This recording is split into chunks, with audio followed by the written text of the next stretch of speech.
Inició su carrera en el grupo Aurora Infantil junto a su hermana Teresita Conesa. Ambas destacaron en los escenarios muy tempranamente. Fue tal su éxito que la zarina, figura principal del teatro donde trabajaban, envidiosa de las niñas, ordenó a su hermano que las asesinara. En el acto pereció Teresita. María logró salvarse. Superada la tragedia, el padre de María no cesó hasta convertir en estrella a su talentosa hija. Llegó a México en 1901 con una compañía de niños actores que interpretaban las zarzuelas más en boga, debutando en el Teatro Principal y haciendo un pequeño papel en la verbena de la Paloma. El 1 de noviembre de 1907 se presentó en el Teatro Albizu de La Habana, Cuba, con La Gatita Blanca,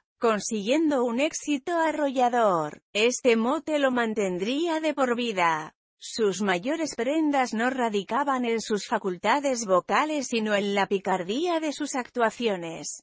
En esos bailes acompañados de letras sugerentes que alimentaban el hambre sexual reprimida en las butacas, los cuplés con doble y hasta tercer sentido hicieron que los tandófilos la adoraran.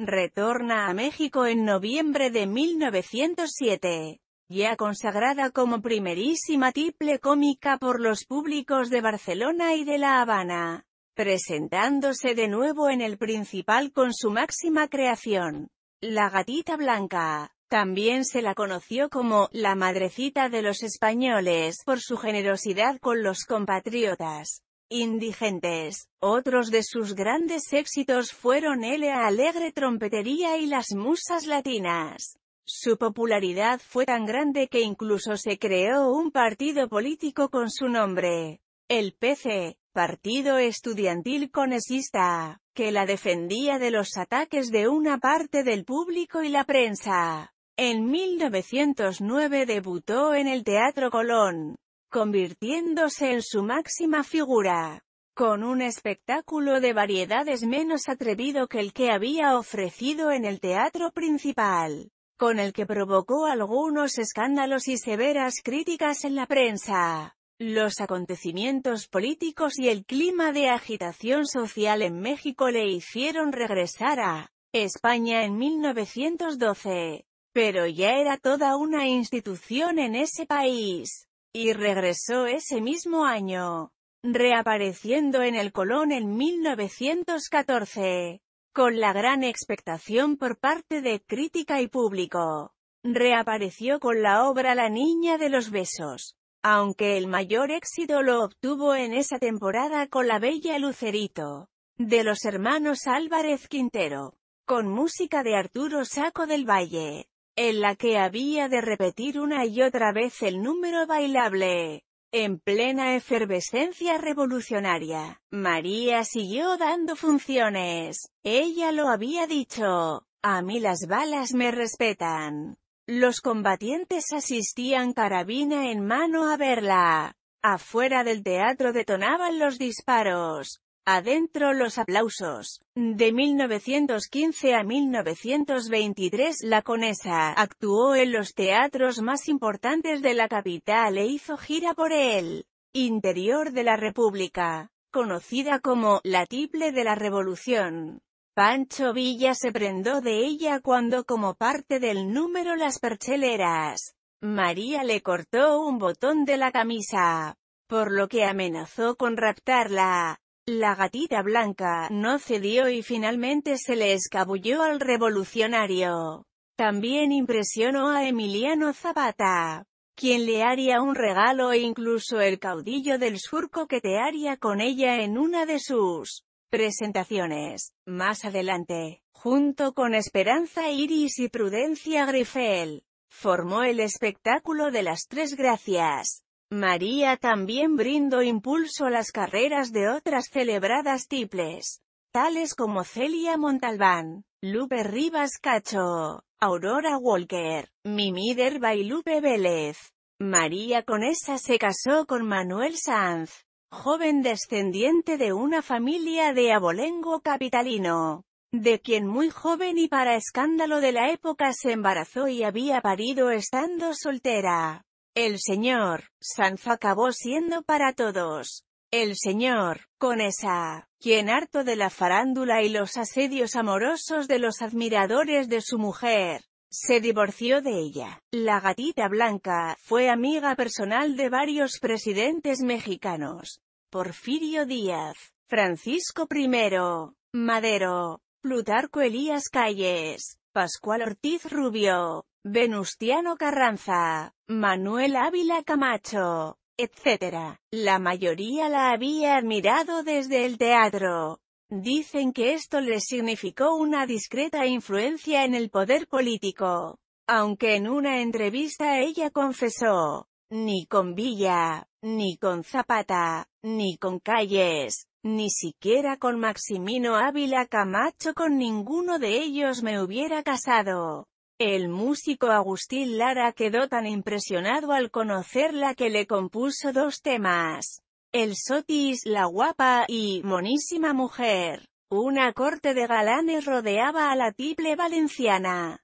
También llegó a convertirse en empresaria del teatro Virginia Fábregas, donde siguió con el repertorio español, pero estrenando también nuevas obras mexicanas. Triunfó en todas las manifestaciones artísticas en las que participó, gracias a su arrollador temperamento artístico, su hermosura y sus ricos y distinguidos atavíos. La devoción de sus admiradores no libró a María Conesa del escándalo. Se le acusó de tener no solo relaciones con las altas esferas sino tratos con los bajos mundos. Los nexos de la Conesa con la banda del automóvil gris eran chismes de dominio público.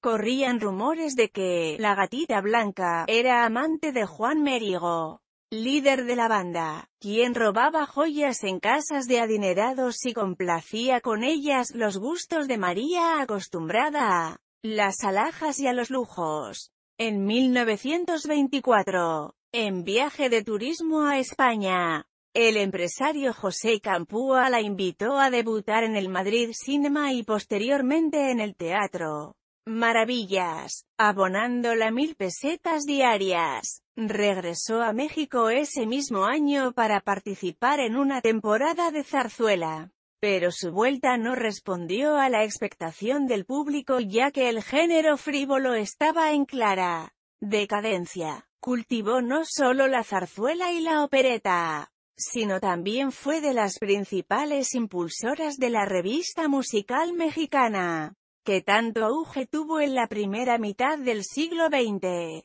Actuó en drama y comedia. Se presentó en radio, televisión, centros nocturnos y filmó varias películas, tanto en México como en Nueva York. Ya en el extranjero, la Conesa aprovechó para acudir al llamado de Hollywood, cuya industria estaba interesada en ella. Hizo algunas pruebas y acabó rechazando la oferta. En 1930 regresó a México, superado el problema legal que la había orillado a abandonar el país. María tuvo un recibimiento apoteósico. Esto al nivel de la figura que era. María era muy conocida y respetada en el espectáculo mexicano. Entre sus amistades se contaban Dolores del Río, Lupe Vélez, Arturo de Córdoba, Cantinflas, María Félix, María Elena Márquez, etc. Temas como Pompas Ricas,